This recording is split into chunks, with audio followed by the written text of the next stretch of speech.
So I was in the place that I was put up in the southern French Alps for almost a week, and the last few days I've been thinking, yeah, I've got to get out to the gliding club. And there's not many options. The buses all run on different companies. You're supposed to give 36 to 48 hours notice. And I was like, how am I going to do this? So finally my friend convinced me to hitchhike. I mean, I was already thinking about it, but he said, yeah, just give it a go. It'll make a good YouTube video. Well, the good news is I'm here. The bad news is not much of a YouTube video, because whoever picked me up, who was only going around the corner, Elena, she decided to just drive in the whole way. So here I am, and I'll have to wait a few hours for people to start landing, I think. Well, I managed. It wasn't much trouble. It helped the steepest bit was sealed, but I'm on the home stretch now to the road, and then we'll see what happens. Didn't even get to take any video before the first car stopped. She's just loaded it on the ute. And beautiful. Well, they weren't going far, but they decided to drop me all the way anyway. So here I'm at Gliding Paradise. First person I saw was Jean-Charles and Momo shortly afterwards. Awesome.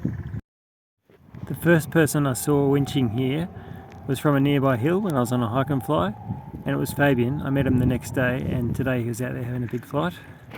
Oh, it was a short one. Is that a drill? Oh, they snapped the rope, did they? Bugger. They're going for it anyway.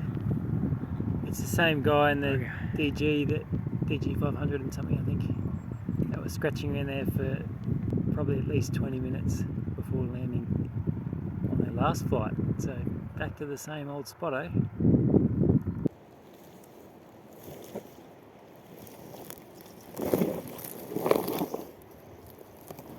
So they hung in there a while, but they didn't stay up. And I don't know what that was running across the runway. It looked like a little fox or something.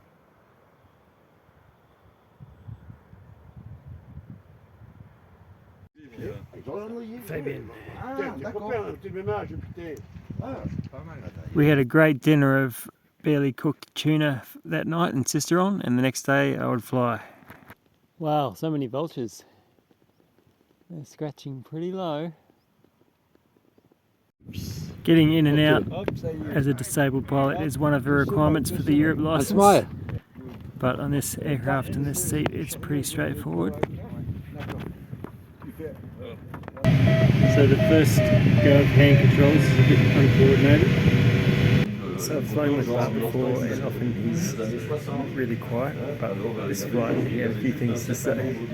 So sometimes the hand controls were fine, but other times I pushed the rudder in the opposite direction and my speed control was out. Yeah, it's a bit messy, but for a first flight that's fine. And it was good views out the window, lots going on with the big congested clouds and the showers everywhere and different air masses. A bit of a regret that I didn't get any footage of the cloud pouring over the Pic de Boer, which was the thing we saw at the end before gliding home. Yeah, great day out. So looking north from La Motte,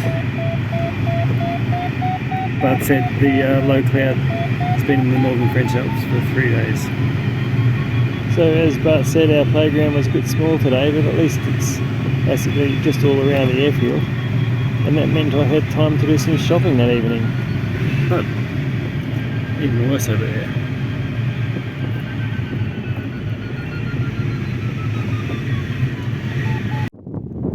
Well, I didn't video this part because I needed both my hands, but just to let Gilles know that I made it down the steep part.